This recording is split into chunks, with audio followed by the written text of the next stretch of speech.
الحمد لله الحمد لله نحمده ونستعينه ونستغفره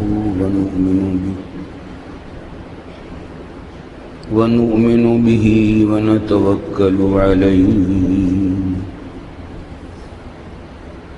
ونعوذ بالله من شرور أنفسنا ومن سيئات أعمالنا من يهده الله فلا مضل له ومن يضلله فلا هادي له ونشهد أن لا إله إلا الله وحده لا شريك له ونشهد أن سيدنا وسندنا ومولانا محمدا عبده ورسوله صلى الله تعالى عليه وعلى آله وصحبه أجمعين وسلم تسليما كثيرا كثيرا أما بعد فأعوذ بالله من الشيطان الرجيم بسم الله الرحمن الرحيم يا أيها الذين آمنوا استعينوا بالصبر والصلاة إن الله مع الصابرين بزرگان محترم اور برادران عزیز، کئی جمعوں سے اسی آیت کے سلسلے میں بیان ہو رہا ہے جو ابھی میں نے تلاوت کی۔ یا ایھا الذین آمنوا استعینوا بالصبر والصلاۃ ان اللہ مع الصابرین۔ ترجمہ یہ ہے کہ اے ایمان والو، مدد لو صبر کے ذریعے۔ جب مصائب اور رنج اور حوادث پیش آئیں تو مدد لو بالصبر، صبر سے مدد لو، والصلاۃ اور نماز سے مدد لو۔ یہ دو کام کرو، صبر سے کام لو اور نماز کی فکر کرو، نماز کا اہتمام کرو، تو پھر کیا ہوگا؟ ان اللہ مع الصابرین، اللہ تعالیٰ صبر کرنے والوں کے ساتھ ہوتا ہے، تمہارے ساتھ ہو جائے گا۔ ہمارے جو حالات کئی برس سے چل رہے ہیں، سنگین حالات ہیں، افسوسناک ہی نہیں شرمناک بھی ہیں، تشویشناک بھی ہیں، اور ان حالات میں کمی نہیں ہو رہی، اضافہ ہو رہا ہے، بڑھتے جا رہے ہیں۔ میں نے پہلے بھی عرض کیا تھا، یہ علامات قیامت ہیں۔ جس طرح کے واقعات پیش آ رہے ہیں سب رسول اللہ صلی اللہ علیہ وسلم نے پہلے سے بتا رکھے تھے کہ قیامت سے پہلے جب قیامت قریب آنے والی ہوگی تو یہ اس طریقے کے واقعات پیش آئیں گے۔ قتل و غارت گری کا بازار گرم ہو جائے گا، قتل کیے کرنے والے کو بھی پتہ نہیں چلے گا کیوں قتل کیا، قتل ہونے والے کو بھی پتہ نہیں چلے گا مجھے کیوں قتل کیا گیا۔ قتل کی کثرت ہو جائے گی،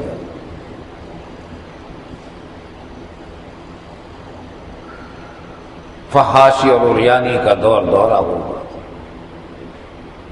جھوٹ فریب پھیلا ہوا ہوگا، آپس میں پھوٹ پڑی ہوگی، لڑائی جھگڑے روزمرہ کا معمول ہوں، ساری علامتیں بتا رکھی ہیں۔ ایک طویل فہرست ہے ان ساری علامتوں کی جو رسول اللہ صلی اللہ علیہ وسلم نے بتلائی ہیں قیامت سے پہلے. اور یہ تو وہ علامتیں ہیں جو بڑی علامتوں سے پہلے ہیں.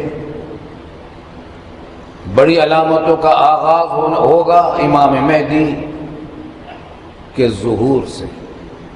امام مہدی کا ظہور ہوگا، اس وقت سے بڑی بڑی علامتوں کا ظہور ہوگا. دجال نکلے گا، عیسیٰ علیہ السلام نازل ہوں گے کیونکہ وہ زندہ ہیں، ان کو موت نہیں آئی، ان کو زندہ اٹھا لیا گیا تھا.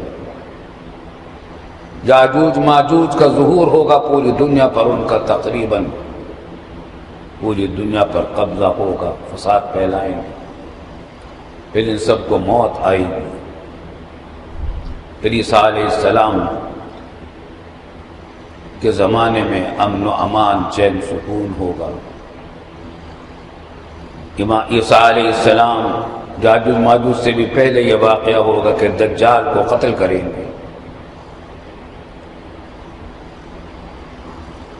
باب لد پر قتل کریں گے. حدیث میں آتا ہے کہ باب لد پر قتل کریں گے. یہ لفظ بھی نہیں، حدیث میں الفاظ بھی ہیں. باب لد پر قتل کریں گے. لد اس وقت اسرائیل کا بڑا ایئرپورٹ ہے اور شہر ہے. وہاں قتل کیا جائے گا دجال کو. حضرت عیسیٰ علیہ السلام قتل کریں گے خود. کئی سال پہلے کی بات ہے، میں اردن گیا ہوا تھا. وہاں ایک شہر ہے اربد، بڑا اچھا خوبصورت سا چھوٹا سا شہر ہے. تو جو میزبان تھے وہ بھی فلسطین کے تھے اور وہ حالات بتاتے ہی رہتے تھے لد کے. انہوں نے بتلایا کہ لد شہر میں، کہتے ہم تبلیغی جماعت کے سلسلے میں کچھ دن پہلے وہاں گئے تو وہاں دیکھا کہ ایک دروازہ ہے بڑا بنا رکھا ہے. باپ کہتے ہیں دروازے کو، اور اس کی تعظیم کرتے ہیں یہودی اور کہتے ہیں کہ یہاں ملک السلام کا ظہور ہوگا. دجال کو ملک السلام کہتے ہیں، امن کا بادشاہ. ملک السلام کے معنی امن کا بادشاہ. تو ان کو بھی یہ معلوم ہے کہ وہ خبیث وہاں آنے والا ہے. ان کو یہ معلوم نہیں کہ قتل بھی وہیں کیا جائے گا. تو دروازہ ابھی سے بنا رکھا ہے. وہیں اربد میں ہمارے ایک اور دوست نے ہمیں نیا دعوت میں بلایا. وہ خاص لد کے ہی رہنے والے تھے اور ہجرت کر کے عرصہ دراز سے یہاں آئے ہوئے. تو کبھی کبھی چلے جاتے اور کہہ رہے تھے ہم تبلیغ کے سلسلے میں وہاں گئے تو ہم نے دیکھا کہ وہاں ایک بہت بڑا محل بنایا ہے یہودیوں نے، بہت شاندار محل. اور اس محل کا نام رکھا قصر ملک السلام. یہ محل ہے ملک السلام کا، یعنی دجال اکبر کا. تو یہ بڑی بڑی علامتیں ہیں. تو شروع ہوں گے حضرت امام مہدی کے ظہور سے. اور امام مہدی کے ظہور سے پہلے جو علامتیں، بہت طویل فہرست ہے ان علامتوں کی جو حدیث میں آئی ہیں، وہ ساری ظاہر ہو رہی ہیں. تقریباً ساری ظاہر ہو گئی ہیں. کچھ نہیں پتا اب کب امام مہدی کا ظہور ہو جائے گا. بہرحال یہ وہ حالات ہیں جس سے امت دوچار ہے. پوری امت اسلامیہ دوچار ہے اور خاص طور سے پاکستان، افغانستان، عراق اور فلسطین اور کشمیر یہ زیادہ دوچار ہیں ان حالات سے. ہمیں اپنے پاکستان کی پڑی ہوئی ہے.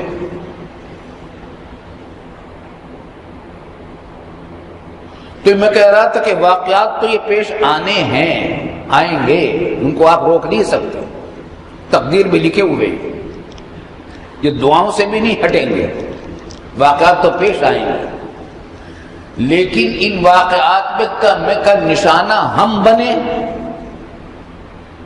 اس کی دعا کریں کہ اللہ ہم اس کا نشانہ نہ بنے، اس کی پناہ مانگیں۔ اللہم انا نعوذ بک من فتنة الدجال، اللہم انا نعوذ بک من الفتن ما ظہر منها وما بطن۔ رسول اللہ صلی اللہ علیہ وسلم نے یہ دعا سکھلائی کہ اللہ ہم پناہ مانگتے ہیں فتنوں سے، جو نہیں کہا کہ فتنے نہ آئیں، فتنے تو آئیں گے، خود بتا دیا رسول اکرم صلی اللہ علیہ وسلم نے کہ یہ فتنے آئیں گے، تو یہ نہیں دعا کی کہ فتنے نہ آئیں، بلکہ دعا کی کہ ان فتنوں سے ہمیں بچا لیجیے، ان فتنوں سے ہمیں بچا لیجیے، طرح طرح کے جو گناہ پھیلیں گے ان گناہوں سے ہمیں بچا لیجیے، ہمارے آل اولاد کو بچا لیجیے، کھلے ہوئے فتنے بھی ہوں گے، ظاہری اور پوشیدہ فتنے بھی ہوں گے، ان سب قسم کے فتنوں سے ہمیں بچا لیجیے۔ تو ہم انہی فتنوں سے دوچار ہیں، ہمیں پناہ دعا یہ سکھلائی گئی ہے کہ یا اللہ ہمیں ان فتنوں سے بچا لیجیے، اور قرآن کریم نے جو یہ سبق دیا ہے، یہی بہترین علاج ہے ان فتنوں سے بچنے کا، کہ صبر سے کام لو اور نماز کا اہتمام کرو، تو ان فتنوں سے بچے رہو گے۔ فتنے آئیں گے، دوسرے مبتلا ہوں گے، ماں اس صبر کرنے والے اور نماز کا اہتمام کرنے والے ان فتنوں سے بچے رہے، جتنے وہ اتنا نیک اعمال کریں گے اور گناہوں سے بچتے رہیں گے، اتنے ہی فتنوں سے بھی وہ بچیں گے۔ تو جائزہ یہ لینا چاہیے ہر ایک کو کہ میں اپنے آپ کو ان فتنوں سے بچانے کے لیے کیا کچھ کر سکتا ہوں۔ قرآن نے مجھے حکم دیا ہے صبر کرنے کا اور نماز کا، تو نماز سب سے پہلی چیز ہے۔ پچھلے جمعہ کو بھی میں عرض کر رہا تھا، نماز کا اہتمام کریں، جائزہ لیں کہ ہم نماز ساری پڑھتے ہیں نہیں پڑھتے، وقت پر پڑھتے ہیں یا نہیں پڑھتے، مرد جماعت سے پڑھتے ہیں یا نہیں پڑھتے، عورتیں صحیح وقت پر پڑھ لیتی ہیں یا نہیں پڑھتی، ہمارے بچے بھی نماز کا اہتمام کرتے ہیں یا نہیں کرتے، ہمارے پڑوسی بھی نماز پڑھتے ہیں یا نہیں پڑھتے، اپنے دوست احباب جو کچھ ہم پھیلا سکتے ہیں نماز کا پیغام، ہم کتنا پھیلا رہے ہیں اس پیغام کو اور اپنے عمل کو۔ اور صبر، یہ صبر بہت بڑا عمل ہے، یہ بہت بڑا عمل ہے۔ صبر کے معنی ہے اپنے آپ کو روکنا، اپنے نفس کو روکنا۔ کس چیز سے روکنا؟ حدود سے تجاوز نہ کریں، جو حد مقرر کر دی رب کریم نے قرآن و سنت کے ذریعے، اس حد سے تجاوز نہ کرو، صبر سے کام لو، اپنے آپ کو روکو۔ مثلا خدا نہ خواستہ کوئی غم آ گیا ہے، کسی قریب کی، رشتہ دار کی، دوست کی، محبت والے کے موت ہو گئی، وفات ہو گئی، صبر سے کام لو۔ خدا نہ خواستہ کوئی مالی نقصان ہو گیا، صبر سے کام لو۔ کوئی اور دکھ غم پہنچ گیا، صبر سے کام لو۔ کیا مطلب ہے صبر کا؟ زبان سے یہ شکوہ نہ کرو یا اللہ آپ نے کیوں کر دیا۔ بعض لوگ کہا دیا کرتے کہ میں ان مصیبتوں کے لیے بس ہم ہی رہ گئے تھے، یہ بے صبری کی باتیں اللہ پناہ میں رکھے، اللہ پناہ میں رکھے۔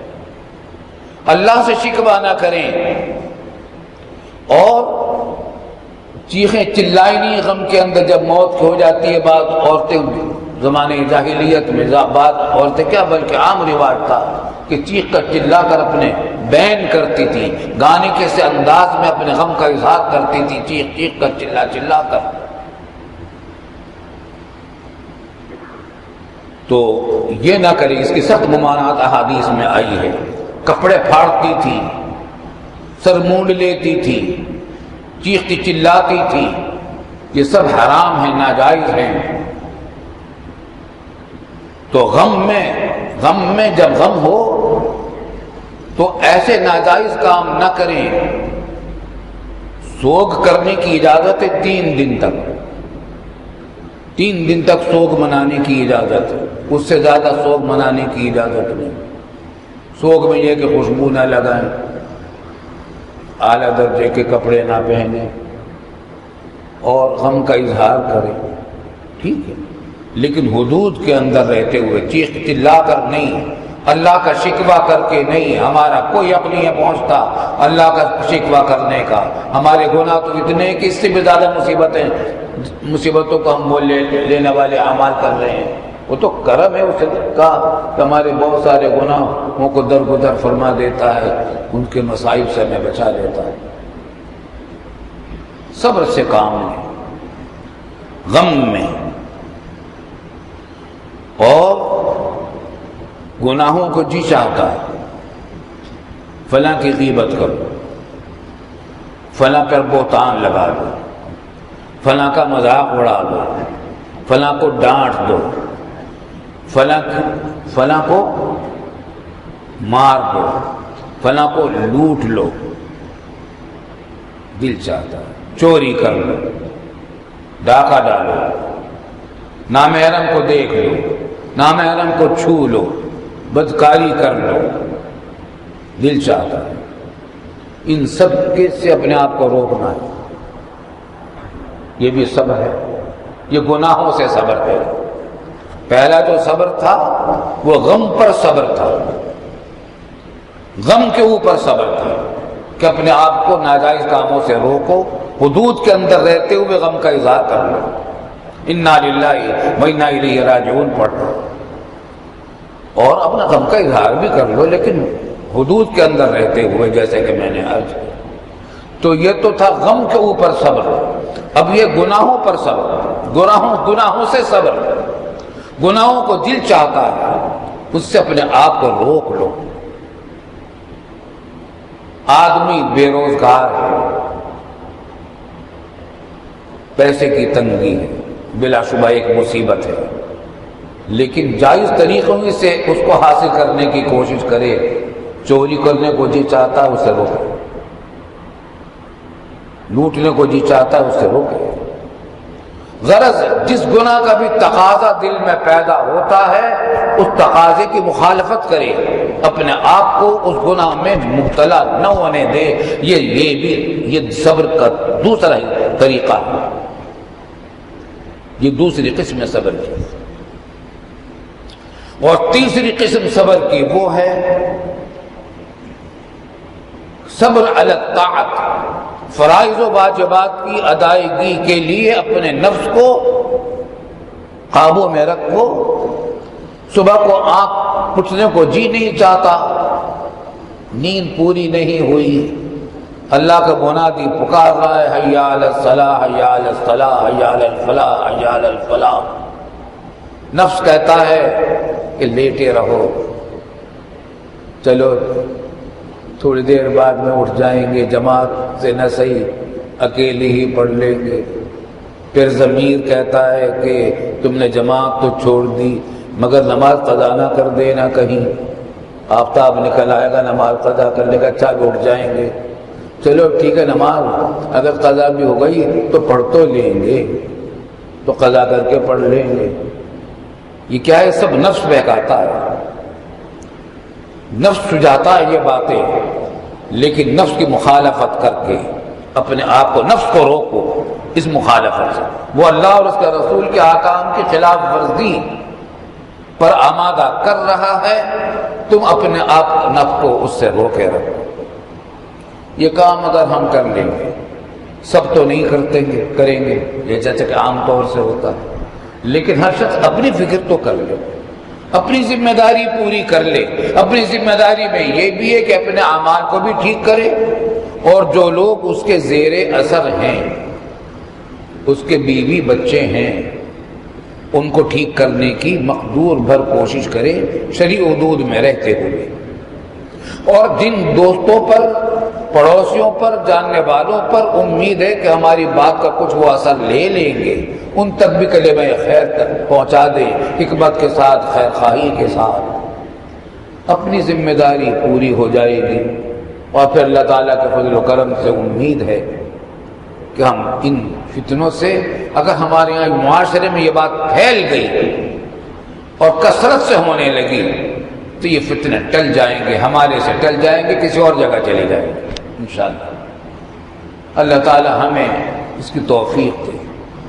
ہمارے گناہوں میں آج کل جو سب سے بڑا خطر، ہمگیر قسم کا گناہ پھیلا ہوا ہے، وہ حرام خوری کا ہے، حرام کھانا۔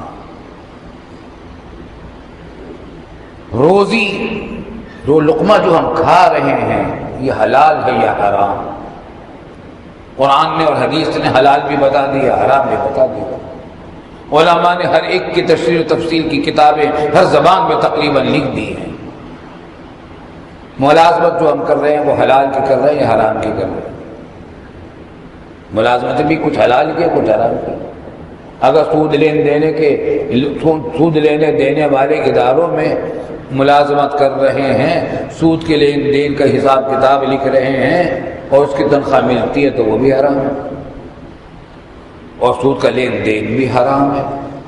آج بینکوں کا سود پھیلا ہوا ہے بری طرح، رشوت کا لینا دینا بھی حرام ہے، اور جو ایجنٹ بنتا ہے رشوت لینے اور دینے والے کے درمیان اس کا عمل بھی حرام ہے۔ اور ان سب کے تینوں کے بارے میں کہا گیا کہ جہنم میں جائیں گے، اللہ پناہ میں رکھ لے۔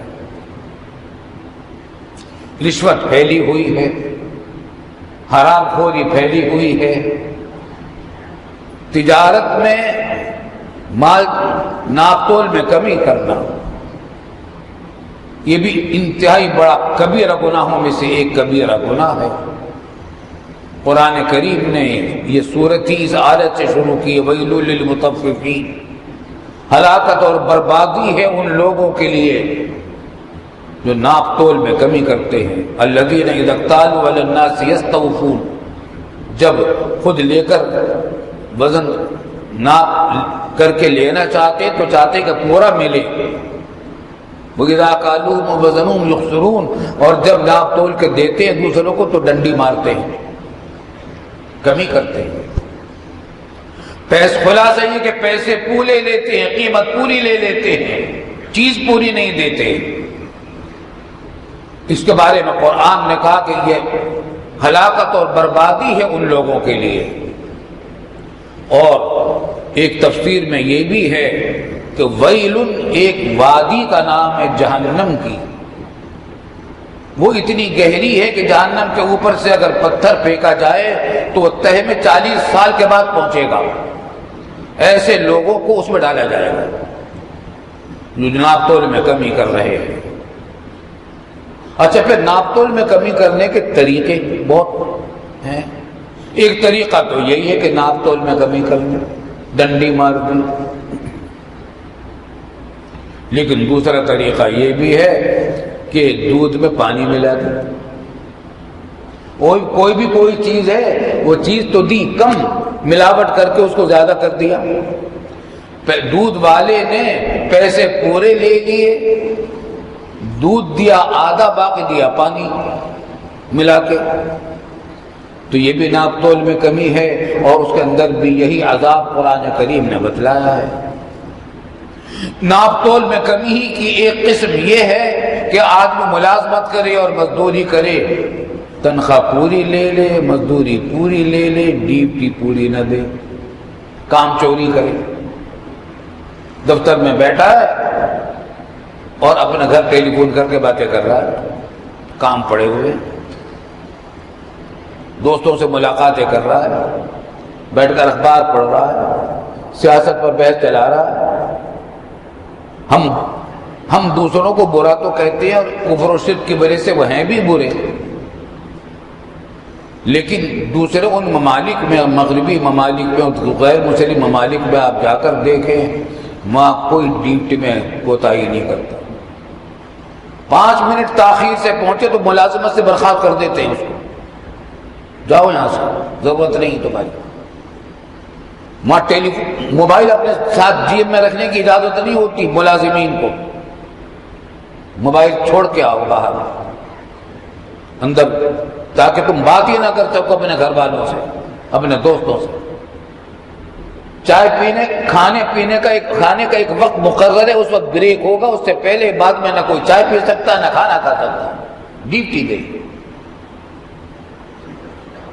تو بہت اچھی باتیں بھی ہیں ان کو، کیا جو اچھی باتیں اس کا فائدہ وہ اٹھا رہے ہیں، ہم نے ان کی برائیاں تو ساری لے لی، اور اچھی باتیں جو ہماری تھی وہ انہوں نے لے لی، بہت ساری اچھی باتیں کفر و شرک کے علاوہ۔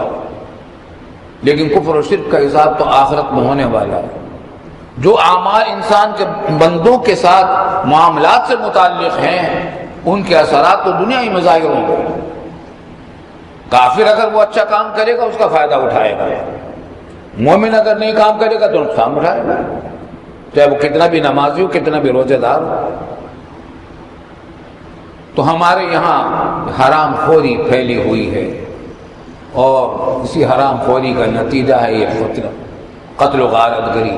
آج اگر پولیس اپنی ڈیوٹی صحیح انجام دے رہی ہوتی، رینجرز اپنی ڈیوٹی انجام صحیح دے رہے ہوتے، حکومت کے افسران اپنی صحیح ڈیوٹیاں انجام دے رہے ہوتے، سرکاری دفاتر میں سب لوگ اپنی ڈیوٹیاں صحیح انجام دے رہے ہوتے، تعلیمی اداروں میں مدرسین تعلیم صحیح طریقے سے انجام دے رہے ہوتے، تو نہ یہ جہالت پھیلی ہوئی ہوتی، نہ یہ قتل و غارت گری ہوتی، نہ یہ بدامنی ہوتی، نہ بے روزگاری ہوتی، نہ یہ مصائب ہوتے جو آج کھڑے ہوئے ہمارے یہاں سامنے۔ تو یہ بہت بڑا گناہ ہے۔ میں نے کہتا ہوں کہ بھائی آپ دوسروں کی اصلاح نہیں کر سکتے مگر اپنی اصلاح تو آپ کر سکتے ہیں۔ ہم مطالبہ کرتے ہیں کہ اسلامی نظام نافذ کرو، اسلامی نظام نافذ کرو، بالکل مطالبہ برحق ہے۔ یہ وطن بنایا ہی گیا تھا اس بات سے کہ یہاں اسلام نظام آئے گا، اسلام کا انصاف آئے گا، عدل و انصاف آئے گا، اسلام کا فلاحی نظام آئے گا، لوگوں کو خوشحالی نصیب ہوگی، عدل و انصاف ملے گا، ظلم کا خاتمہ ہوگا، علم پھیلے گا، جہالت دور ہوگی۔ اسلام پاکستان بنا تھا اسی بات سے، لیکن چلو حکمران نہیں کر رہے اور ہمارے سیاستدان بھی نہیں کر رہے، مگر میں کہتا ہوں کہ یہ 5 ساڑھے 5 فٹ کی جو مملکت آپ کو ملی ہوئی ہے اپنے جسم کی، اس پر تو آپ ہی کی حکومت ہے۔ میرا یہ جسم ہے سر سے لے کر پاؤں تک، اس پر کس کی حکومت ہے؟ اس پر میری حکومت ہے، میرے دل کی حکومت ہے، میرے دماغ کی حکومت ہے۔ اس پر اسلام نافذ تم تو کر لو، ہم تو اپنی اسلام اس پر نافذ کر لیں۔ جب ہم اسلام نافذ کر لیں گے پھر ہمارا یہ مطالبہ بھی اچھا لگے گا کہ پورے ملک پر اسلامی نظام نافذ کرو۔ اللہ تعالی ہمیں اپنے آپ کی اصلاح کی توفیق کامل عطا فرمائے۔ وآخر دعوانا الحمدللہ۔